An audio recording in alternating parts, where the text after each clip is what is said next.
Today we're going to find out if the constraints-led approach is just positional sparring.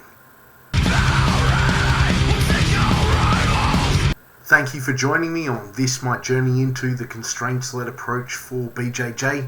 I'm your host, Sam Battlefields, and today, before we get onto the topic, it was Aaron's class, and man, it was a fucking good one.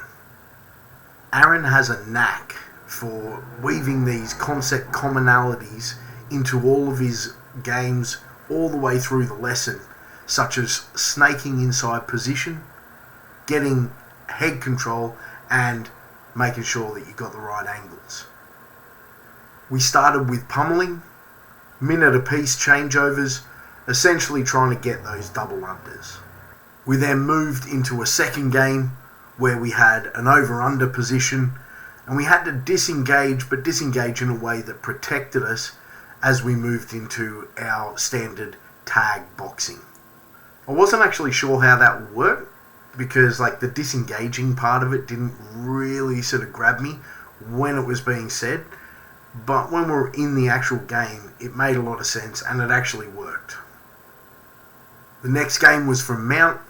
Basically, person on top had to get their chest to back, and the person on the bottom, their goal was a bit different. They had to get double enclosure, so they were still trying to get that half guard position, but they had to ensure if they did get their legs around the top of the opponent's legs, that essentially they had to keep their elbows in on the inside space. This was actually a really, really good constraint because, and I think it was directed at me, I don't know, but I think it was directed at me, mainly because I have a tendency to be fuck it, and just get my arms out in the air. So the next game we moved to an open guard portion of the lesson. Aaron had us lying flat on the ground with our legs flat on the ground as well. Basically, in kind of a, what would you call it, like a mummified position. And from there, we had to basically get the other person to sit on top of our knees. The goal for the person on top was to get chest to chest, do a pin, basically, get past those knees. That could be, going up the body or around the legs. The person on the bottom, their goal was to get into a seated guard, so they actually had to build up to a seated guard, or get completely clear, or get to a half guard.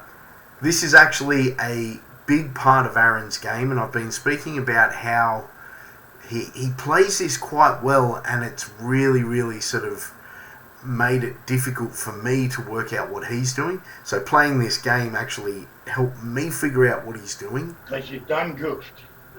But also allowed me to start doing it myself. So last game was in seated guard.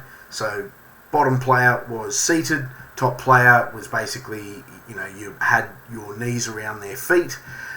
Top person was looking to pin chest to chest, and the bottom person was looking to get a hip to the floor with whichever side, or a chest to back. The easy to understand language that Aaron is using to describe these games is evolving way faster than mine. It's really fucking cool. So based on the complexity of the games that I've described today, does that sound to you like just positional sparring? Fuck no! When I create a lesson plan, sometimes I'll sit there for hours, especially if it's a position that I don't really know that well. And then I create the outline. So I only create the outline of the game based on the experience across the experience range across the class. If it was just positional sparring, I could say, we're doing open guard. Go and do open guard. And people could or would go and do open guard. But what is open guard? There's just so many fucking variations, right? Should I list them? Fuck no! The games could be as specific and simple as one player has two hands on one wrist to get in that position and go, which is positional sparring.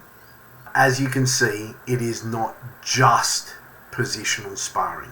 If you disagree, I'll be happy to have you on here so that you can state your case. It'll be a good debate. go to battlefieldsgrappling.com.au and put your details in there.